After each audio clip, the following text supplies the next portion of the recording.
On a Tuesday night in November, a woman ran out into the rain to take out the trash, 40 feet from her front door. 11 seconds, that was all it was supposed to be. But between the trash cans and the brick wall, something small and soaking wet was using every bit of itself to be heard, and she stopped walking. It was the kind of rain that makes you question every decision that led you to this moment. Not a gentle rain, not the kind that taps politely on windows and makes everything smell clean.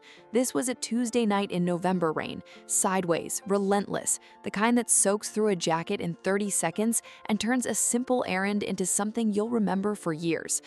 Margaret Calloway had been putting off taking out the trash since Sunday.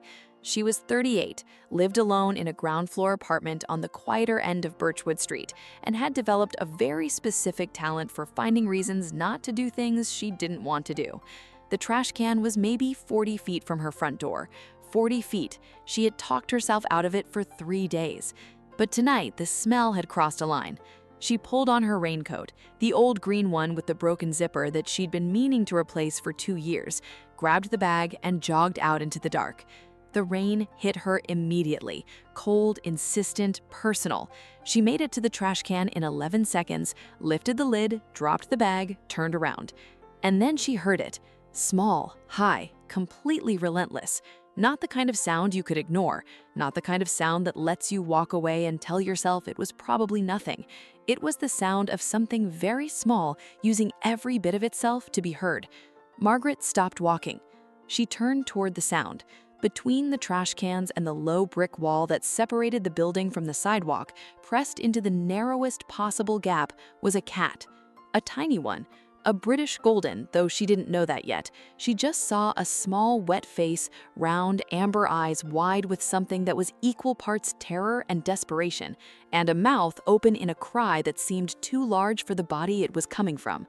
There was nowhere for it to go, no overhang above it, no door it could slip through, just rain and cold, and a kitten that apparently decided the only remaining option was to be as loud as possible and hope someone listened. Margaret listened. She didn't think about it. That's the part she would try to explain later and never quite manage. There was no decision exactly. She just crouched down, reached into the gap, and the cat, this soaking, shaking, furious little creature, went completely still the moment her hand made contact, as if it had been waiting for exactly this and had simply run out of patience. She tucked it inside her raincoat, felt it trembling against her ribs, ran back inside. The first thing she did was get a towel. The second thing she did was sit on the bathroom floor and dry a cat she didn't own while it made a sound she would later describe to her sister as like a very small motor that had forgotten how to stop. It was purring, loudly, immediately, without any apparent concern for how recently it had been screaming. Margaret held it in both hands under the bathroom light and looked at it properly for the first time. Golden fur, darkened in patches from the rain, round face, ears small and neat, slightly folded at the tips, eyes the color of dark honey, watching her with an expression she couldn't quite name, not afraid anymore, but not settled either, evaluating, taking stock. "Okay," Margaret said to the cat, and to no one in particular. "Okay." She didn't have cat food. She didn't have a litter box, a carrier, a bed, or any of the other things a person needs when they have a cat, which they did not technically have. She heated up some plain chicken from the fridge, pulled apart a piece, set it on a folded piece of paper towel on the bathroom floor. The cat ate with the focused intensity of someone who had not eaten recently and intended to make up for it.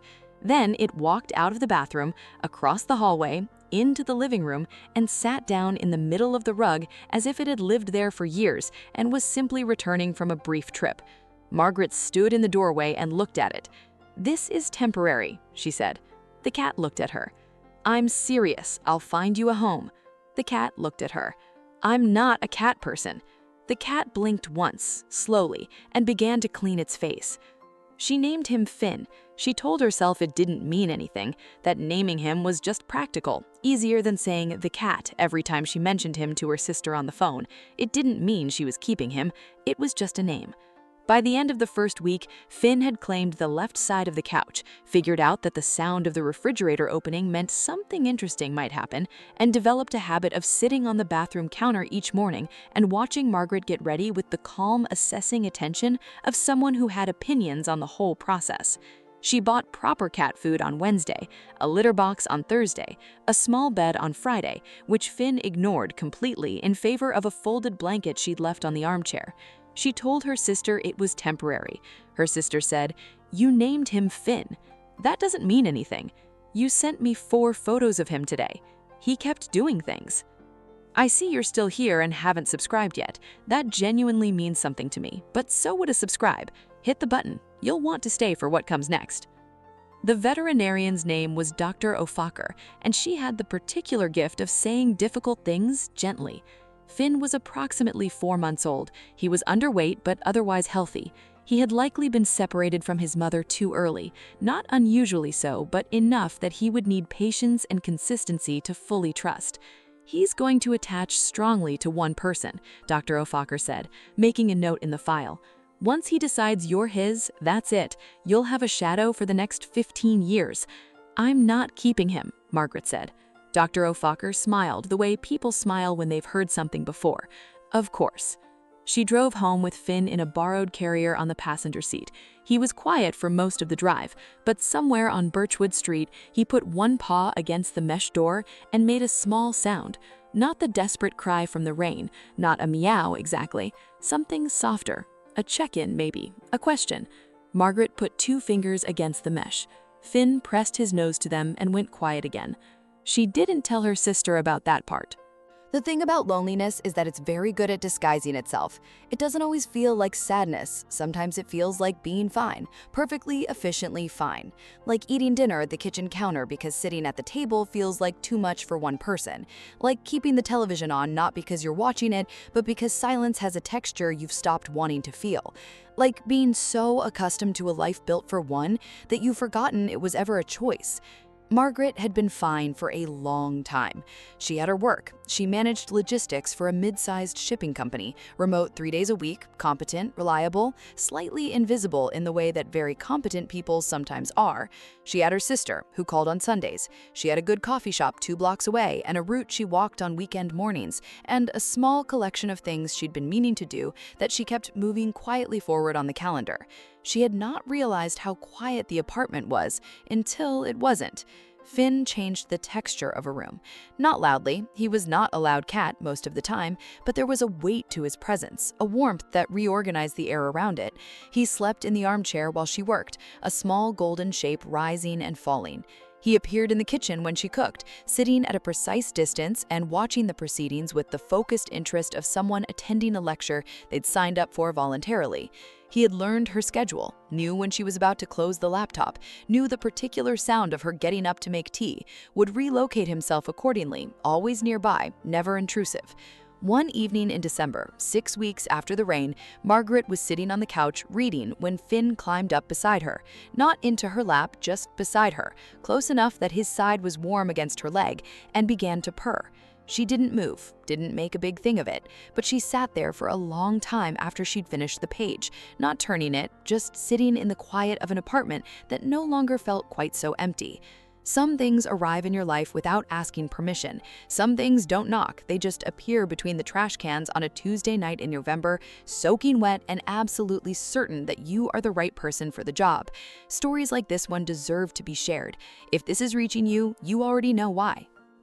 It's March now, 4 months since the rain. Finn is no longer underweight. He has, in fact, developed what the veterinarian gently referred to as a healthy appetite and a somewhat sedentary lifestyle, which Margaret took as a personal compliment.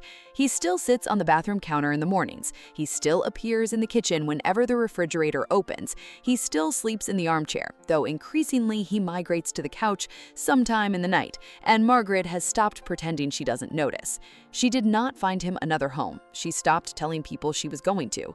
She's not sure exactly when the decision was made. She's not sure it was made exactly. Not in the way decisions are usually made, with a moment and a reason and a before and after. It was more like something that had already been true for a while, finally became something she was willing to say out loud. She kept him, Or more accurately, she stopped pretending she hadn't. The first real sign was the Sunday morning in January when Margaret rearranged the living room. Not because she was planning to, not because anything was wrong with the way it had been for the past 2 years. She had simply been sitting on the floor with her coffee, watching Finn patrol the windowsill in the early light, and she thought, the armchair should face the window so he can see outside properly. She moved the armchair. Then she moved the small table beside it, then the lamp. She spent 40 minutes rearranging a room for a cat she had not technically decided to keep. Finn supervised from the windowsill with the composed attention of a project manager who had commissioned the work and was satisfied with its progress. Her sister called that afternoon. "I rearranged the living room," Margaret said. "For Finn?" A pause. "For the light," Margaret said. "It's better for the light." Her sister didn't say anything, but Margaret could hear her smiling. February was cold in a way that settled into the walls of the apartment and stayed there.